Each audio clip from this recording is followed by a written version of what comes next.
Bonjour à tous. Voilà. Alors aujourd'hui, on va parler du parquet que je souhaite mettre dans la Tiny.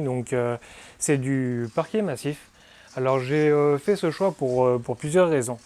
La première, c'est que comparé en fait à un parquet flottant, tout ça qui ne peut pas être mis en fait directement sur l'isolant et sur les lambourdes, le parquet massif en fait va pouvoir être posé directement comme ça et ça va être le parquet définitif. Euh, voilà, si vous optez pour un parquet flottant ou un parquet contre-collé et tout ça, il vous faudra une sous-couche. Sous-couche d'une bonne épaisseur, par exemple d'OSB ou de mélaminé.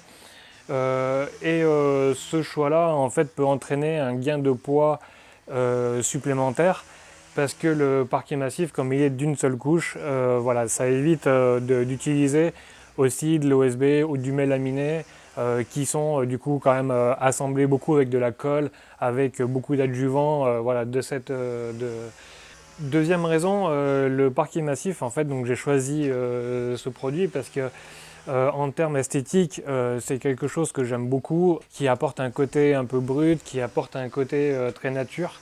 Côté aussi du coup confort, parce que le parquet massif a quand même un côté sympa, parce que moi je sais que dans ma future manière de vivre, dans la tiny house, je ne vais pas rentrer par exemple en chaussures, je ne porte pas de chaussures à l'intérieur, tout ça, je suis souvent pieds nus. C'est quelque chose qui est pour moi très agréable, en fait, la sensation du bois en marchant. Voilà, c'est le petit côté plaisir. Sachant que du coup aussi dans le salon, je n'ai pas de meubles, je n'ai pas de, de structure en fait, de canapé, tout ça. J'aurais vraiment en fait des matelas avec des coussins du coup posés au sol sur des tables basses. Voilà, donc ça apporte vraiment un côté chaleureux aussi et assez sympa. Pour ce qui est de la préparation du parquet, en fait, c'est un parquet que j'ai acheté brut. Donc en termes de finition, sur le parquet donc du bas, parce que celui que vous voyez là, en fait, c'est tout le parquet que j'ai prévu pour la mezzanine, qui va être poncé donc une fois sur le dessus avec la petite ponceuse où j'ai fait le bas aussi, le parquet du bas de la tiny, et une ponceuse à bande en fait qui va me servir à poncer donc la sous-face, l'envers en fait des lames parce qu'elles sont plutôt marquées, en fait elles sont vraiment brutes, on voit qu'il n'y a eu aucun traitement comparé à la première face ici qui est quand même plutôt lisse et plutôt bien finie. Celle-ci est vraiment très brute et marquée en fait voilà, par des chiffres ou par des marques diverses et variantes, disons. Cette ponceuse-là va me servir à effacer tout ça. Et je l'ai fait vraiment que sur cette partie en fait du parquet parce que ça demande un travail quand même assez conséquent et qui n'est pas nécessaire sur le plancher du bas parce que le dessous des lames ne se verront pas.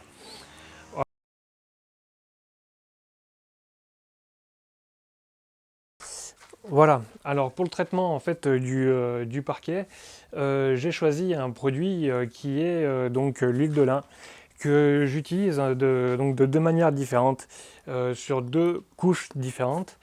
Donc la première couche en fait je l'utilise donc diluée à 50% avec de l'essence à la térébenthine qui va apporter à l'huile de lin en diluant les deux une plus grande fluidité. Ça va permettre de traiter le bois en fait beaucoup plus en profondeur. L'huile de lin va vraiment imprégner complètement la lame de parquet au lieu que ce soit un traitement de surface. Du coup, ça va permettre de traiter en profondeur et d'imperméabiliser le bois parce que l'huile de lin a ce pouvoir euh, plus ou moins imperméabilisant du coup va permettre de garder le bois le plus sain possible en fait dans le temps. Donc voilà, ça c'est un traitement en fait que j'apporte après le ponçage en fait des lames.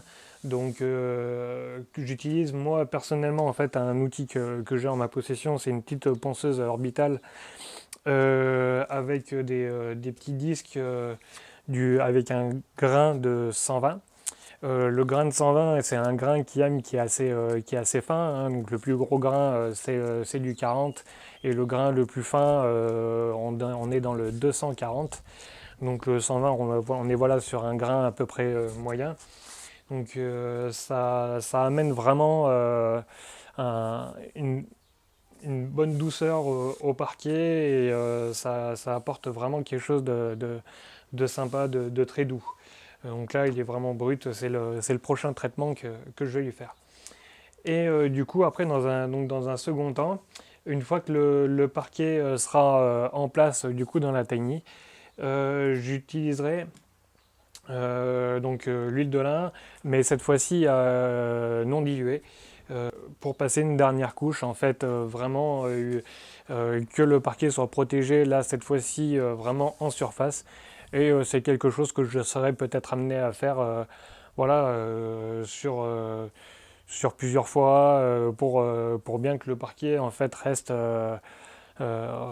beau, reste propre et reste surtout aussi imperméable aussi à l'eau, un peu à l'humidité, tout ça. Même si bon, il va travailler un petit peu dans le temps, mais bon, ça c'est voilà, c'est du bois, donc il travaille n'importe comment avec les températures, avec le taux d'humidité, et il va aussi s'adapter aux contraintes auxquelles il est soumis et aux températures voilà, auxquelles il est soumis.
Donc du coup, voilà les fameux défauts dont je parlais en fait sur le parquet. Donc ça concerne la sous-face, hein, donc la face qui est en dessous des lames, celle qui est entièrement brute en fait et que je devais poncer finalement à la ponceuse à bande, mais du coup qui s'est pas fait parce que suite à du coup une complication, tout ça, ben clairement c'était pas aussi qualitatif que je pensais le ponçage parce qu'il y avait quand même pas mal de matière à enlever. Du coup, j'ai procédé en fait à différents essais et celui qui me plaisait le plus en fait c'est une finition du coup en pâte à bois. Alors chaque lame en fait a été remplie, les défauts, tout ça. Donc du coup là c'est vraiment la finition du coup remplie avec la pâte à bois qui est sèche. Donc voilà, ça donne un effet quand même assez sympa. C'est vraiment très peu visible et une fois huilé, tout ça, je laisse cette finition comme ça. Donc voilà, c'est un petit peu les plaisirs du bricolage. Des fois, ce qu'on pense qui va marcher ne marche pas forcément. Donc voilà, c'est beaucoup d'adaptation.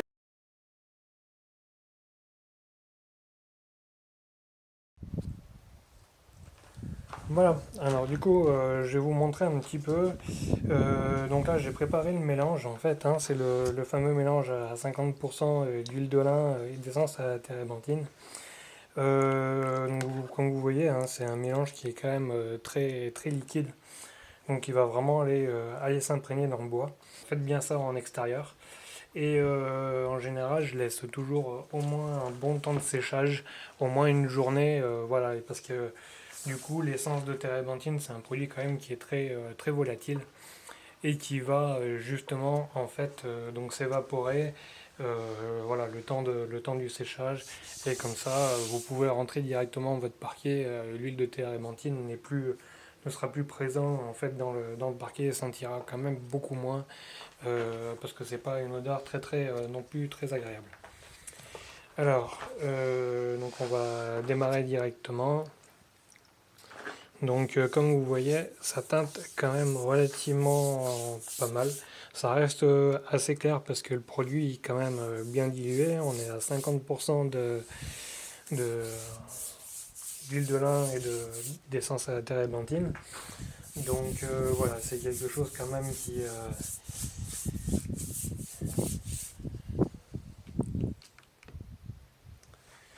c'est quelque chose qui se passe très bien. Euh, c'est très facile, hein. Il n'y a pas, il y a vraiment pas besoin d'avoir des compétences en peinture, hein. Sachant qu'en fait, il y a aucune trace. Aussi, si vous recommencez, par exemple, si vous arrêtez un endroit, si vous reprenez, c'est pas comme la peinture, il n'y a pas de trace de reprise, c'est vraiment de l'huile. Et comme c'est très liquide, en fait, ça se passe parfaitement bien. Il faut bien faire attention, enfin, moi je le traite comme ça. Je vais bien aller traiter en fait sur les bords du parquet. Donc tout ce qui est les languettes en fait qui vont s'encastrer pour former le parquet. Comme ça permet au moins, si jamais il y a un petit peu d'humidité, un petit peu d'eau qui peut être amené à passer entre les lames, au moins le parquet est protégé déjà, même même dans ces petits recoins-là. Après, vu que c'est là forcément le parquet de la mezzanine, je le traite donc sur les deux faces. C'est un peu plus pratique du coup pour les languettes. Après, voilà, rien n'empêche de le faire même sur les lames du sol, ça ne coûte rien. C'est, ça paraît être quand même un bon traitement et une bonne façon de faire un travail d'une bonne qualité. Du coup, j'en reviens tout de suite à expliquer ça. Au niveau des défauts qui étaient présents, donc une fois huilé, voilà, ça se voit quand même beaucoup moins. Et sachant que voilà, c'était vraiment un choix de ma part de les finir à la pâte à bois, de les remplir, sachant que bon, ce sera au-dessus de ma tête. Et voilà, je prendrai les meilleures lames pour faire celles qui sont au-dessus de mon salon. Mais celles-là iront très bien dans la salle de bain ou au-dessus de l'entrée, dans le bureau. Voilà. Voilà, du coup à la fin des travaux du parquet, donc après installation finale dans la TINI, je voulais revenir un petit peu sur tous les travaux parce que je pense que je ferai différemment en fait ce que j'aurais déjà réalisé. Euh, Déjà je garderai le ponçage, le premier ponçage, mais je le ferai du coup différemment. Je le ferai donc premièrement avec un grain de 80. Parce que le ponçage en fait a quand même cet avantage d'ouvrir les pores du bois et de du coup de donner une meilleure pénétration donc au traitement que vous allez utiliser. Dans mon cas donc l'huile de lin pour la première couche d'huile avec 50% d'essence à térébenthine. Donc ça c'est vraiment quelque chose que je garderai, le traitement à l'essence à la térébenthine parce que c'est quelque chose qui a très bien marché. En tout cas, aujourd'hui, que le bois est bien protégé, notamment grâce à ce premier traitement. Donc voilà, premier ponçage au grain de 80, traitement à 50% donc avec l'huile de lin et l'essence à la térébenthine.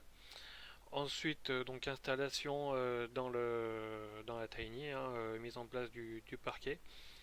Parce qu'après, du coup, j'ai redonné un coup de ponçage, hein. Donc le premier, vous pouvez le faire assez léger. Le deuxième, je l'ai fait parce qu'il y avait beaucoup de traces en fait de ouais, d'outils, sachant que j'ai quand même vraiment fait attention, donc en mettant des couvertures, en mettant des draps du coup pour protéger tout le parquet. Mais ouais, ça, à la mise en place, donc typiquement avec le maillet, ouais, c'était beaucoup de traces noires, c'était beaucoup de, voilà, de traces d'outils, pas forcément des coups des trous, voilà, qui se sont faits avec les outils, tout ça. C'est pas ce genre de dégâts là qui ont été causés. Ouais, c'est plus des traces d'outils, des traces de chaussures, parce que pendant les travaux, c'est un peu compliqué de poser les chaussures à chaque fois qu'on rentre dans la tiny, hein, on va pas se mentir.